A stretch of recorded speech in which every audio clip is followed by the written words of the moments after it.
आजच्या या अतिशय सुंदर सोहळ्यामध्ये मंचावर उपस्थित असलेले आपल्या देशातील अतिशय ज्येष्ठ नेते आणि ज्यांचं कॉन्ट्रीब्युशन क्रिकेटच्या क्षेत्रामध्ये नेहमीच लक्षात राहील असे आदरणीय शरद पवार साहेब, आपले iconic batter captain, one of my favourites, आपल्या सगळ्यांना आपल्या बॅटिंगनी मंत्रमुग्ध करणारे श्री रोहित शर्मा, एमसीएचे प्रेसिडेंट अजिंक्य नाईक, या ठिकाणी उपस्थित असलेले संजय नाईक, अभय हडप, दीपक पाटील, अरमान मलिक, विशेष रूपाने उपस्थित डायना ॲडलजी, त्याचप्रमाणे आपले दिलीप वेंगसरकरजी, रवी शास्त्रीजी, मुंबई इंडियन्सची संपूर्ण टीम, अजित वाडेकरांचे कुटुंबीय, अमोल काळेंचे कुटुंबीय, रोहित शर्मांचे कुटुंबीय, पवार साहेबांचे कुटुंबीय आणि या ठिकाणी उपस्थित सर्व क्रिकेट प्रेमी भगिनी आणि बंधूंनो, मी मुंबई क्रिकेट असोसिएशनचं मनापासून अभिनंदन करेन की त्यांनी हा अतिशय चांगला निर्णय घेतला, कारण we must celebrate those who make us proud. आणि आज असाच कार्यक्रम आहे. We are celebrating those who have made us proud. Sharad Pawar साहेबांबद्दल सांगण्याची आवश्यकताच नाही, कारण भारतीय क्रिकेटच्या इतिहासामध्ये आणि विशेषतः भारतीय क्रिकेट विकसित करणारे जे प्रशासक आहेत त्यांच्यामध्ये नेहमीच पवार साहेबांचं नाव हे अग्रणी असेल. या क्रिकेटच्या विकासाकरता त्यांनी केलेलं काम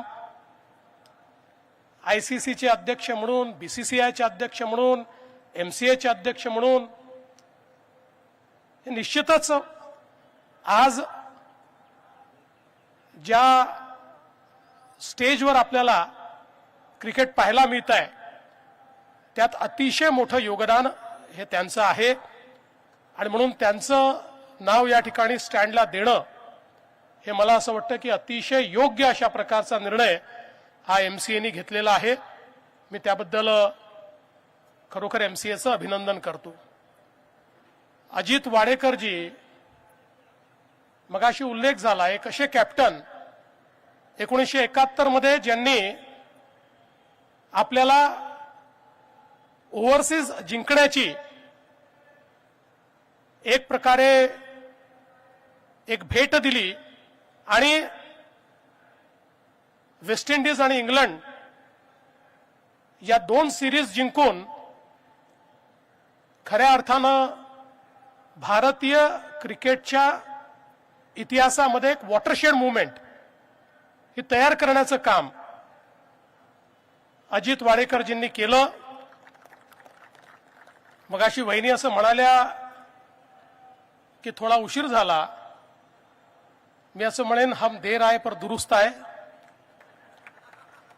आणि त्यांचं नाव जरी उशिरा लागलं असेल तरी एमसीएच्या आणि प्रत्येक क्रिकेट प्रेमीच्या मनामध्ये मात्र त्यांचं नाव हे कायम कोरलेलं असल्यामुळे आज ते स्टँडवरही जात आहे याचा खरोखर आपल्याला आनंद आहे. माझे मित्र अमोल काळे, ज्यांनी अल्पशा काळामध्ये एमसीए मध्ये प्रचंड कार्य केलं. खरं म्हणजे त्यांच्यात हा गुण होता की ते उत्तम प्रशासक होते, अतिशय चांगले इंटरपर्सनल स्किल्स त्यांच्याकडे होते. त्यामुळे जो त्यांना भेटायचा तो त्यांचा आपला व्हायचा आणि कुठलाही स्वार्थ न ठेवता क्रिकेट करता, क्रिकेटर्स करता आपल्याला काय उत्तम करता येईल हा प्रयत्न त्यांनी सातत्याने केला आणि अनेक स्वप्न त्यांनी बघितली होती. दुर्दैवाने आपल्यातनं त्यांना ईश्वराने अचानक नेलं, पण जी स्वप्न त्यांनी पाहिली होती ती पूर्ण करण्याचं काम एमसीए निश्चितपणे करेल याबद्दल माझ्या मनामध्ये शंका नाही. आणि म्हणूनच आज त्यांचं नाव एमसीए ऑफिस लाऊंजला या ठिकाणी दिलेलं आहे. आणि अर्थातच रोहित शर्मा यांच्याबद्दल आपण काय बोलायचं.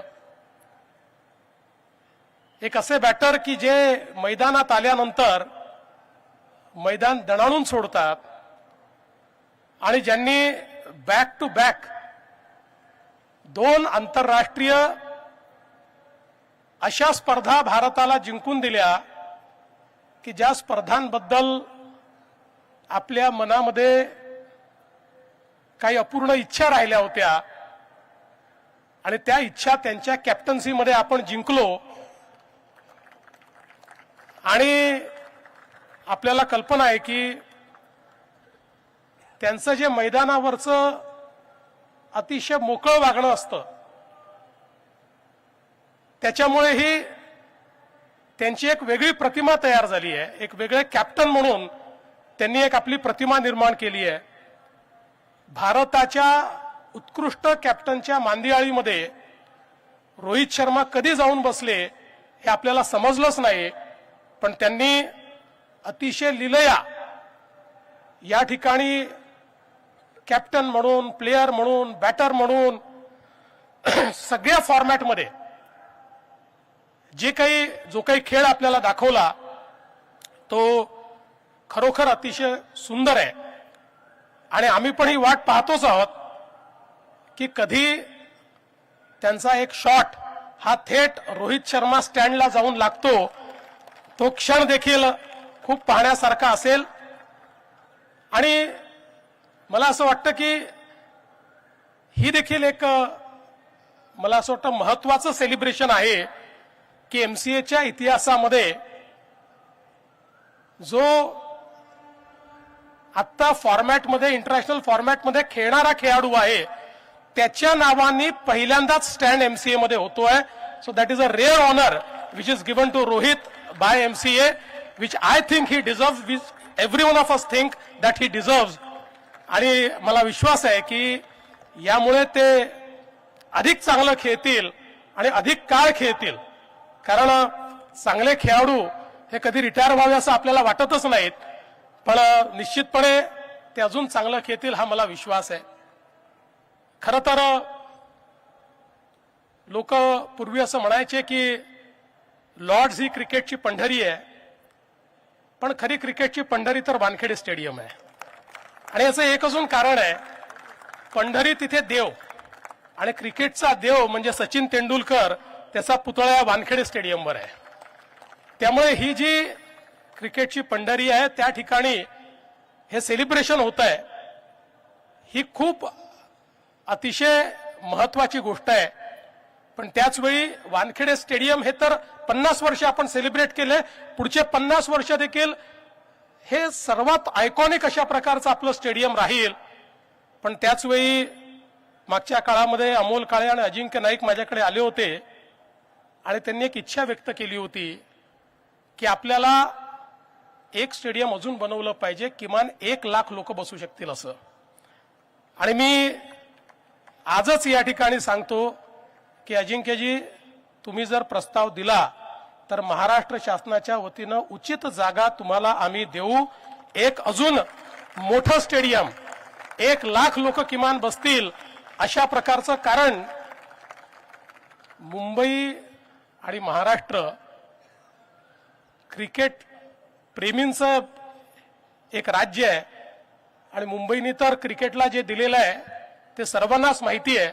आणि म्हणून एक अजून स्टेडियम असणं आणि सगळ्या फॅन्सला आपण अकोमोडेट करू शकलो पाहिजे असं स्टेडियम असणं हे मला असं वाटतं अत्यंत महत्वाचं आहे. त्यामुळे निश्चितपणे तो विचार आपण करूया आणि 4 वर्षांनी MCAला 100 वर्ष पूर्ण होतील. असा प्रयत्न केला पाहिजे की जेव्हा 100 वर्ष पूर्ण होतील त्यावेळी एक अजून नवीन स्टेडियम हे आपण उभं करू शकलो पाहिजे. त्या दृष्टीनं तुम्हाला जी काही तुम्हाला मदत ही हवी आहे ती मदत आपण निश्चितपणे करण्याचा प्रयत्न करू. या अतिशय सुंदर कार्यक्रमामध्ये तुम्ही मला बोलवलं आणि हा सन्मान करण्याची संधी मला दिली. मी असं समजतो की यात माझा देखील सन्मान आहे. एक क्रिकेट प्रेमी म्हणून मला या कार्यक्रमात येताना अतिशय मनापासून आनंद झालेला आहे आणि म्हणून आपण मला निमंत्रित केलं त्याबद्दल MCAच्या संपूर्ण टीमचं मी अतिशय मनापासून आभार मानतो आणि माझे 2 शब्द संपवतो. धन्यवाद. जय हिंद, जय महाराष्ट्र.